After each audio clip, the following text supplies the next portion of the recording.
You are now listening to The Unwavering, the movement dedicated to educating and empowering the brave men and women who have or are still serving our great nation.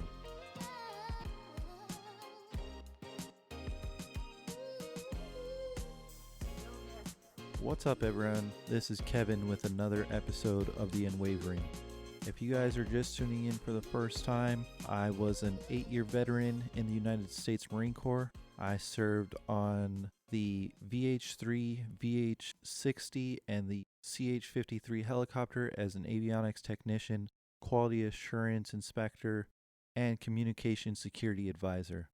If you guys have been tuning in the past, we have a guest that we've had on previously in regards to startups, and that's exactly what we're going to be getting into today. But before we do, as always, just a huge thank you to the entire military community, those of you on active duty, the reserves, as well as you retirees, veterans. We wouldn't be here if it wasn't for you guys. So huge thank you to you and your families. And at this time, I'm going to go ahead and hand the mic over to Scott and let him introduce himself. Thank you, Kevin. This is Scott Spitzer. I'm an attorney in Washington, D.C. with the law offices of Scott Spitzer, LLC. It's a solo legal practice, and I represent entrepreneurs, startups, and small companies, most of which are tech-driven, and they're located both in the greater Washington area, but also domestically throughout the United States and internationally. We wanted to talk today about entrepreneurship in a recession. And friends, we are in a recession. We may not call it that, but COVID-19 has definitely tipped us into a recession. We don't know how long it's going to last, whether there's going to be an immediate rebound, or whether it's going to take a much longer period of time to change. The good news is that the recession will end. We will have better times.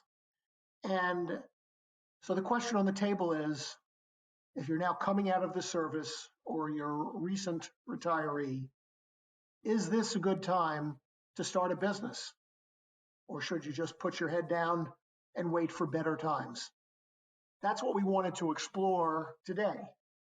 And Kevin, if you wanted to lead off with some questions, I wanted to set the table for the kinds of issues that we want to talk about today. Yes, absolutely. Thank you so much for that, Scott. You're absolutely spot on. We are not currently calling the pandemic due to the COVID-19 outbreak a recession, but the fact of the matter is, as of the beginning of this pandemic till now, we are seeing numbers upwards of 40 million people filing for unemployment. So if you think about that, if you think about the time that it's going to take for a lot of these companies to reopen, to bring back workers that they furloughed, or in some cases, the businesses that didn't survive this pandemic, it may very well lead to a very serious recession. Like you alluded to, we don't know how bad it will be, but the one thing that we can be certain of is eventually it will end. And for those who are prepared, whether that's financially, whether that's from a strategic aspect, right now may be a good time for you to start a business. And I know it sounds crazy to start a business during a recession or during turbulent times, but as we'll get into today, there have been numerous cases of very successful entrepreneurs who do end up starting businesses during these times, and specifically military entrepreneurs who, despite the odds, are willing to go out on a limb and end up turning a very profitable business, and in many cases, businesses that enrich the lives of others. So that's exactly what we're going to talk about. And again, Scott, just an absolute pleasure to have you on here yet again. We'll go ahead and get right into it. The first question I have for you is, for those tuning in for the first time, and perhaps they didn't catch you on a previous episode, can you just give us a brief description of how you got involved in the world of entrepreneurship and startup businesses? Yes, I've been an attorney for many years, and in the course of those years, I've run across many different people who either currently work for a larger business or those who didn't feel quite right about entering the workforce with a larger company. As time went on, I had the opportunity to meet many entrepreneurs, talk with them about their goals and aspirations, ideas they had about starting businesses, and what they brought to the table. And it gave me an opportunity over a lengthy period of time to understand objectives, motivations, and capabilities of people to set out on this road. And as a consequence, for the last 9 years in my solo practice, I have devoted it pretty exclusively to entrepreneurs, startups, and small companies, as I mentioned, and growth companies. Companies that have something to offer that's different, that perhaps is even disruptive to current technologies. And as I've continued to work in this field, I've come to know many different entrepreneurs. I've been involved with a number of different organizations. Among others, I'm a senior advisor to the DC Archangels. The DC Archangels is a network of entrepreneurs and investors who come together and explore opportunities for development of businesses. So these are the kinds of opportunities, the kinds of people I come across, and there's some very exciting ideas that people are exploring. And we wanted to share some of those ideas and considerations with you today. Yes, absolutely. You said some very interesting points. And one of the things that really stood out when you were talking is the fact that you mentioned the word disruptive. If you look at the history of successful businesses, especially those built during turbulent times, it is the individuals who were able to find something to disrupt the norm. I know disrupt kind of has a negative connotation, but in this aspect, it's 100% positive. When we're talking about being disruptive, we're talking about changing the current way things have been being done. You think about companies that were started recently with food delivery services. Someone saw an issue with us being able to procure food. They were tired of the amount of time it took for you to drive and go pick up something like Chinese food or Italian food. And they said, hey, how can we bring this to the consumer and make it so it's easier, faster, and more convenient? So that's what we're talking about when we say disrupting certain industries. If you want to talk about specific cases, which we'll get more into later, but military entrepreneurs have shown a history of this going as far back as World War II. At the end of World War II, I think about people like Sam Walton, who created Walmart. I think of the founders of FedEx, people who were tired of an issue or saw a better way of doing it and said, hey, you know what? I have a solution that is going to disrupt the industry and make it that much better. So I'm very glad that you mentioned that portion. And I hope that if anyone is listening, especially during these times, and they're saying, I have a solution, it may not be the end all be all, but it is an improvement as to what we have now.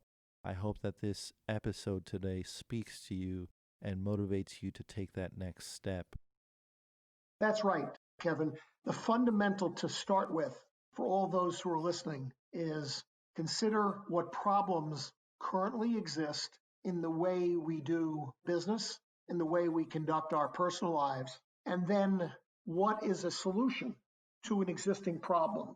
How can we transform the way we do things to make it better, cheaper, more efficient, and overall more satisfying?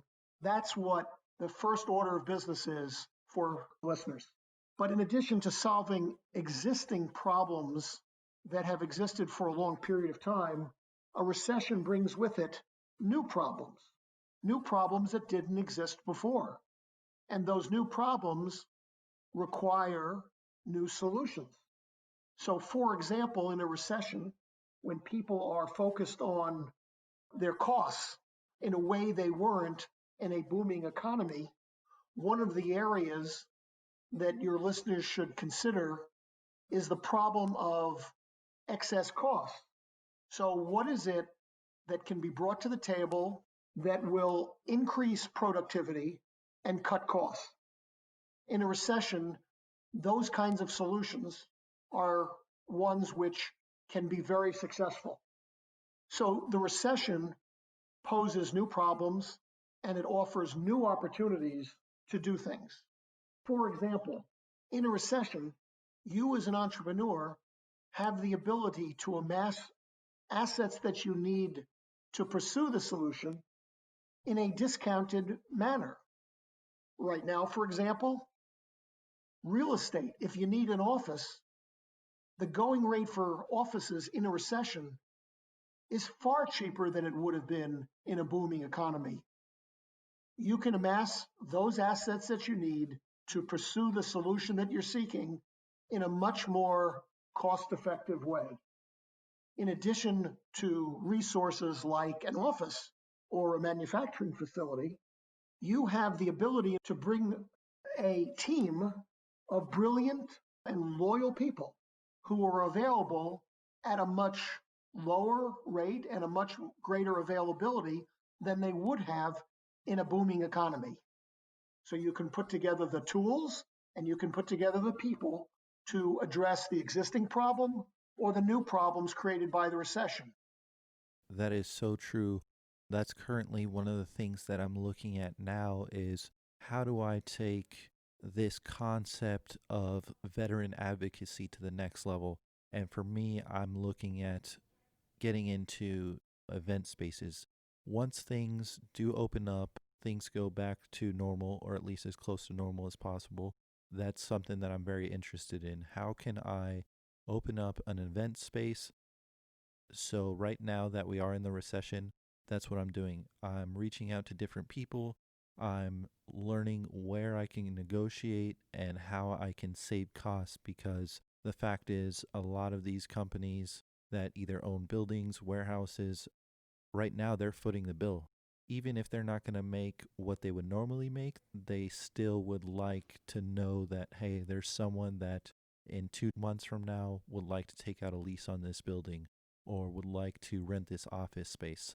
Thank you for saying that, Scott. That's an excellent point. If people are interested, now is the time to be forward thinking, to start calling some of these businesses and saying, I'm interested in this space. How much are you looking at? And begin the negotiating process at that time. Obviously, it's a lot more complex than that, but the opportunity for you to save money and build or expand your current business during a recession is definitely there. It definitely gives you certain advantages. And then, in addition to those resources, as I said, you have the ability to bring human resources to the table. With 40 million unemployed, was the number you used, 40 million people applying for unemployment. There are people who are looking to move on with their lives, to take on new responsibilities. So there is a vast pool of people with tremendous backgrounds and tremendous experiences to make your business a success that frankly were not there 6 months ago. That's an incredible piece of information. Understanding that now may be the time where I have the most leverage and the most negotiating power. In addition to that, as you said, there's an incredible talent pool out there that may be willing to come on board to help me with this project or others who are starting their businesses. I think these are the things that you look for in mentors, someone to help guide you to access these things, to reach out and to build your network. Another thing that we've mentioned in the past too, which was offline, but a lot of people when it comes to business, and I know I was the same way, I thought to myself, I'm at the point where I know I need to grow, I know I need to expand the network, but obviously being strapped for cash, sometimes it kind of discourages you from taking that next step. And the conversation you and I had was a lot of people don't realize this, but if you have a great business or you have something that is pivotal and can change the way we've been doing something for some time now, oftentimes you can find sponsorship. You can find people to aid you in paying for these event spaces, or people who are willing to come on board and perhaps work part time just so they can be a part of that business. So, definitely some other things that you've been teaching me, and I would like to continue to pass on to the listeners. If you guys are listening, what we're saying is right now is a good time for you guys to start being strategic, building your team, being forward thinking, and ready to execute that next step, which is launching your business, scaling it, and in some cases, partnering with people who have the same vision as you. Perhaps they have the means, they have the money available to help you expand your dream, and it could be mutually beneficial. Scott, the next thing I wanted to talk about was it's one thing for us to say it's possible, but really we have to give some credibility as to people who have paved the way before us.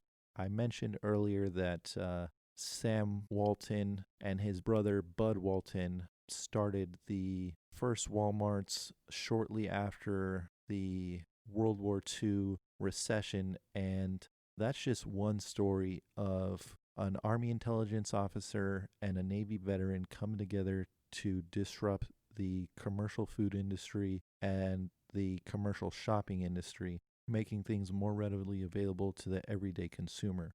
Some other topics that I want to talk about, and some other people or businesses rather, are Disney being one of the largest and most well known brands across the globe was actually started in 1929, which marks an incredible time in our country's history when you think about the economic downfall. You know, after the stock market crash in 1929, many people were struggling to even put food on the table or even have a roof over your head.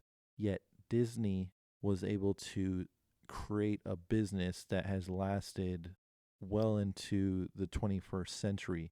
Another example that I spoke about earlier was FedEx, which was started in 1971. And those are two incredible examples. And for the newer generation, you may be thinking, like, okay, who cares? That was way back then. How does that apply to now? Well, if you think about the housing crisis that happened back in 2008, two companies that were started after that, WhatsApp being started in 2009 and Instagram being started in 2010, those two companies were started during extremely troubling times. So, how is it that they started during those times, and what is it that they were doing to be successful? You're right. There are numerous examples of companies that got their start in a recession. It gave them a leg up when others were struggling and exiting. Giants like 3M, Adobe Systems, Apple, Dave and Buster, Pizza Hut, all of those companies got their start during a recession. Now, you mentioned the most recent 2008 recession, and you mentioned WhatsApp and Instagram, and that's true. Those two are significant players today and got their start during the 2008 recession. All of these were started by people who said, it's time to start a business. Jack Dorsey of Twitter and some companions held a recent discussion about entrepreneurship. And one of the remarks that came out of that was, if you think the time is right now, you're probably too late. If you're concerned about starting a business now, then it may well be the right time to start a business. There is a very successful streak in stock market investing called contrarian. To be a contrarian, to not take the road taken by everyone else. There is value to be gained and profit to be obtained by doing what the majority of people don't do. By starting out a business at this time during recession, it will not be easy. There's no question about it. The streets aren't paved with gold. You have to be a tough person, and we'll talk a little bit more about that. but there are also opportunities in recession.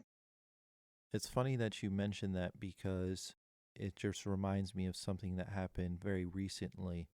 A friend of mine said, "Hey, I was looking to purchase a desk so I can create an office space. Would you mind going with me to go pick it up?" So I said, "Not a problem." What ended up happening was we drove down to Los Angeles to the fashion district and we went into one of the high rises. There was a fashion company that I'm assuming was either going out of business or downsizing. And so we were able to purchase office products at a heavily discounted price. They were selling brand new glass top tables, leather chairs for offices. I think the table original cost was around $200 and we picked it up for I believe around 60 or 70. So the first thing that went off in my mind was they have tons and tons of tables here. Because this is a wholesale business, oftentimes they bring private clients in here. So if you looked at the tables, they were brand new. The office chairs, brand new, and they were selling them for next to nothing. So first thought was, if I purchase all these tables and all these chairs, people are going to continue to look to build home offices because we're currently in a pandemic. And on top of that, if people continue to work from home, this may be something that they're going to be interested in buying. So the first thing that went off in my mind was, how do I hustle? How do I turn this into something that is profitable? Because all the tables were brand new. Ultimately, I didn't do it because I just didn't have the storage space available to store 30 large tables and over 100 office chairs. But that right there, as simple as it may sound, is a perfect example of you taking someone else's downsizing of their business and utilizing it to your advantage. Because I know that I could have easily resold those items and made a profit on them. Absolutely. That's a great example of where if you just look around, there are opportunities around you. And you're quite correct. In a recession, when companies are downsizing and closing offices, they are looking to unload office furniture. And if you can come in and can buy them, when the recession ends, there'll be an opportunity in particular to resell them and make some money at that.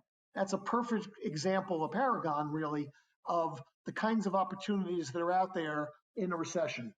And we'll talk now about what other opportunities there are. But in the first instance, look around, watch what people are doing, see what challenges there are, and see how you can fit into the picture. Yes, definitely. Having that hustler's mindset, that forward thinking ability, let me make a play that may not be profitable today, but may be profitable tomorrow or 3 months from now, 4 months from now. There's so many opportunities all around us to make profit. May not be as much as you wanted, but there's still an opportunity. Another thing that I want to talk about too, when we said that people are losing their jobs, as unfortunate as that is, that may be an opportunity for you, as Scott mentioned earlier, to be that helping hand. You know, if you're in a position where you can hire other employees, I guarantee that you taking them under your wing or onto your business during such difficult times, they're going to be eternally grateful for. It may be something as simple as purchasing office equipment and reselling it down the road when it's more profitable, or it could be as simple as you coming up with a new solution to an issue. One that I want to talk about real quick before we get to the next question is Scott mentioned earlier that sometimes it's not fixing an old problem, but solving a brand new problem. One excellent example of that is because healthcare workers and first responders, everyone has been having to wear facial masks. They were getting so tight and causing so much irritation around their ears, around their faces, that it was getting painful for them to wear these masks. And I saw on LinkedIn that there was a young man, and I apologize for not knowing his name. I think he was a Boy Scout, though. He utilized his 3D printer to print a simple strap extension. So all it is a piece of plastic with hooks on the end that you can put over the back of your head. And instead of putting your face mask over your ears where it would cause irritation, you put it on this plastic extender with hooks. So now the pressure is no longer on your ears, it's being focused on that piece of plastic. This is a perfect example of a young mind at work. He saw a problem and said, what tools do I have available? How can I solve this problem? For him, it was utilizing CAD and his 3D printer to design a simple piece of plastic that I hope he patented, but now you're seeing it used across multiple industries. So you don't have to create a business that's going to be the next Amazon, that's going to be the next Walmart. It can honestly be something as simple as flipping warehouse furniture, or in this case, using a 3D printer to create a piece of plastic for healthcare workers. There are opportunities literally knocking at your doorstep if you surround yourself with other bright minds who are interested and have a genuine passion in solving problems and helping others. Right now could be the perfect time for you to start. I'll get off my rant there, but the next question I wanted to ask Scott was, can we talk about specific industries that you have seen are booming, and what relation do they share with things like technology, such as the internet? Sure. Um, your two examples were good for people to think broadly and out of the box about what they might do. In this particular recession, this particular pandemic, there are opportunities in a number of different fields. And to talk very specifically now about what those are, I'd suggest to you that there are three broad categories of these which you ought to think about. The first of these is the internet. The internet has been around a long time, and people have grown comfortable with the manner in which they interact with computers. But now everything is increasingly online in an accelerated way that hasn't been the case before. People are ordering food deliveries from grocery stores in a dramatically increased way. They are ordering goods from Amazon. So what does that mean for you? You're not necessarily tomorrow going to be another Amazon, but what can you do on the internet? The simple example is there has been a dramatic increase in the need for website developers. Since our lives are increasingly online, we need web developers who can create new websites and dramatically enhance existing websites. So there's a dramatic increase in the demand for website developers. That's one area, if you have some expertise, that will be increasing over the near term. The second broad area, besides the internet itself, is the notion of no-touch services. People want to touch less than they did before. So, for example, people want repair services. They want cleaning services. There is a need for funeral services. How is it that you can provide those services without actually touching people, without actually touching things? So think about how you can exploit the increasing no-touch services economy. The third area that is something you ought to think about is security. Now, if there's anything service people are comfortable about, is the concept of security and the need for security and the manner in which we deliver security. We are in an age of enhanced and increased anxiety. Because of that, people want more security than they had in the past. In security, what are we talking about? Well, we're talking about home security systems. There are opportunities out there in cybersecurity, in personal security that people want.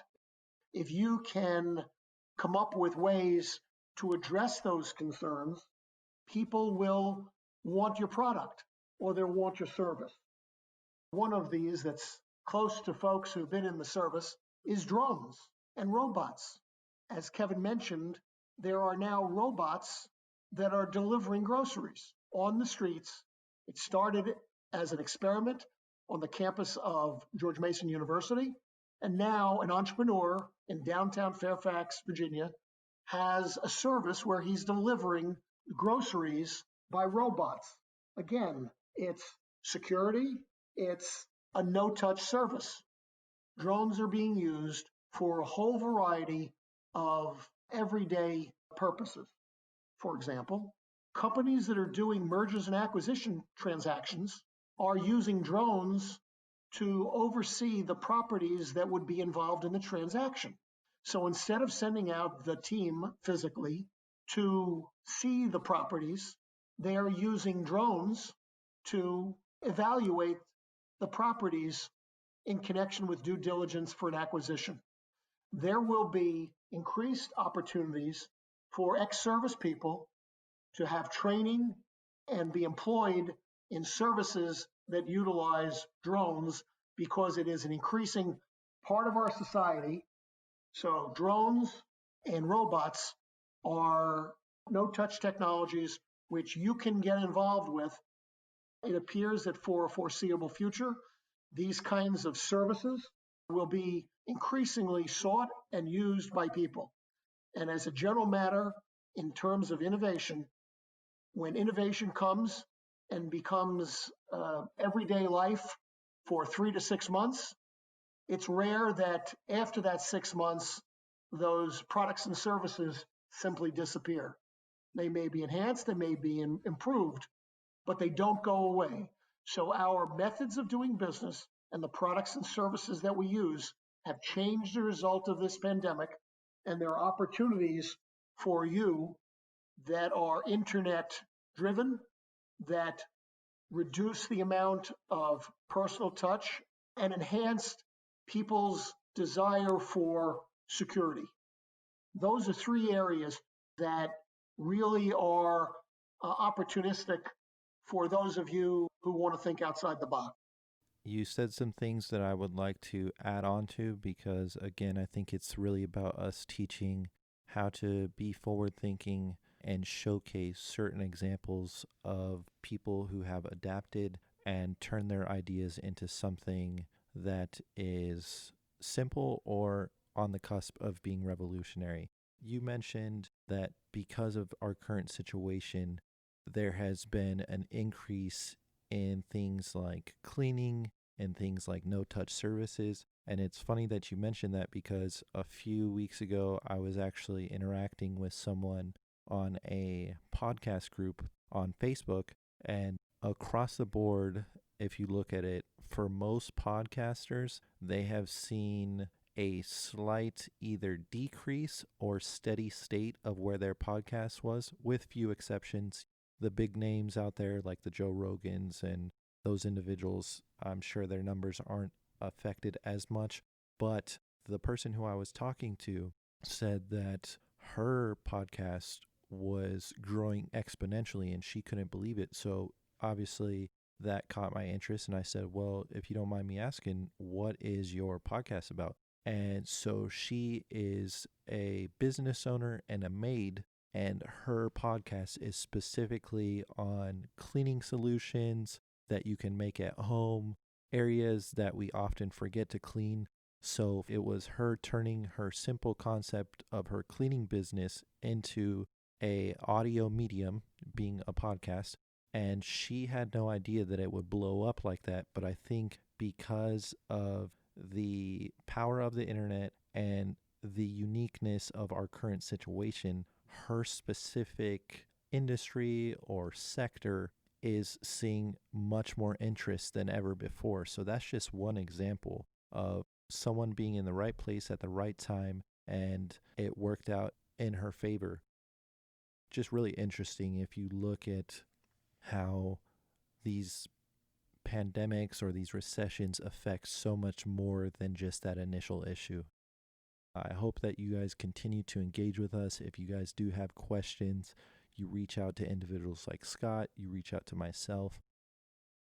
But before we get into how you guys can contact Scott, the final question I would like to ask is, what advice do you give to service members looking to start their own business or beginning to invest in their dreams? As we started off this conversation, you need to think about a problem and come up with a solution to that problem. That's the first thing. Once you have a solution, you really need to do a personal assessment of your chances for success. And what I mean by that is you need to look at your personal skills and your business skills to pursue your dream and solve the problem. Do you have a family situation, for example, that's going to allow you to devote the time and effort that you need, and whether you have the financial ability to sacrifice and sustain until success is achieved? You need to be able to motivate people. You need to be able to articulate your problem to others. So there's a whole series of personal skills that you need to assess as to whether or not you can succeed. Beyond the personal skills, you need to look at the business skills that you have. You need to put around you a team of people who complement you and can assist you. No one is perfect. No one has all the skills. You also need to finally be realistic. Let's be clear, in a pandemic, there are many challenges and there are many downsides. One of those is a lack of funding. I recently was a panelist on a pandemic-oriented panel focused on startup funding, and the general gist was that there is less financing available, and the financing that is available goes to companies that are more advanced in the cycle, that are not necessarily pre-revenue, but are actually generating revenue. So the credit facilities have decreased. There's no question about it. So there clearly are some downsides, and I don't mean to minimize those downsides. However, knowing of those downsides and starting with a business plan to address the challenges, that's key to moving forward. Yes, absolutely. Scott, again, just a huge thank you for you helping us develop our own roadmap and helping us decide whether or not now is the right time. Another thing that I would like to do before turning it back over to you is I want to provide everyone here with more tools, more resources available to help them. If you turn to the VA, Veterans Affairs, and you type in Veteran Entrepreneur Portal, it is completely separate from the SBA and all those other entities, but what they do is they help guide you with starting a business, accessing financing, growing your business, finding opportunities, as well as developing a network with other veterans. So if you guys are interested in business, if you want to take it to the next level and you're not sure how or where to get started, the first place I'll always recommend is the SBA. But second, and this is specifically for the military community, so if you're active duty, a reservist, a veteran, I would highly, highly advise you to turn to the VA, search for Veteran Entrepreneur Portal, or VEP for short. Just a really helpful resource there for you, and I hope you guys take advantage of. But now, Scott, I would like to turn it back over to you and share how people can get in contact with you, how they can get connected if they do have questions or are thinking about taking their idea and turning it into something tangible. Right. Well, again, my name is Scott Spitzer. I'm a solo practitioner with a law office in Washington, D.C., called Law Offices of Scott Spitzer, LLC. It's www.scott, S-C-O-T-T, Spitzer, S-B-I-T-Z-E-R, law.com. 917-826-3852 is my number. I'm happy to talk to any of your listeners to assist them, to point them in the right direction, and further their dreams for being an entrepreneur, especially during these very hard times of pandemic and recession. There are great opportunities out there, as we've discussed. There are challenges. There are skill sets. It's not an easy road, but for many people, it can be very satisfying and very profitable. So thank you very much. I appreciate the opportunity to speak with you. And Kevin, appreciate the opportunity to appear on the Unwavering and have an opportunity to chat with you and to reach out to your guests and audiences. Again, Scott, an absolute pleasure to have you on board today. I look forward to our continued relationship and definitely tackling a lot more of these topics with you when it comes to the world of business, entrepreneurship, and startups. To everyone listening, unfortunately, that's all the time that we have for today. But again, if you guys want to connect, have questions, just need someone to hear you out, need guidance, please reach out to Scott. He provided all of his contact information. We look forward to continuing to share more content to help you and your families.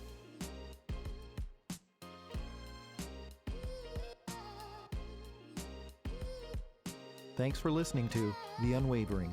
Please rate and comment on Apple Podcasts. Give us a 5-star and a great comment, and we may just read it on a future episode. Also, follow us on social platforms like Instagram, Facebook, and YouTube. Be sure to check back with us next week.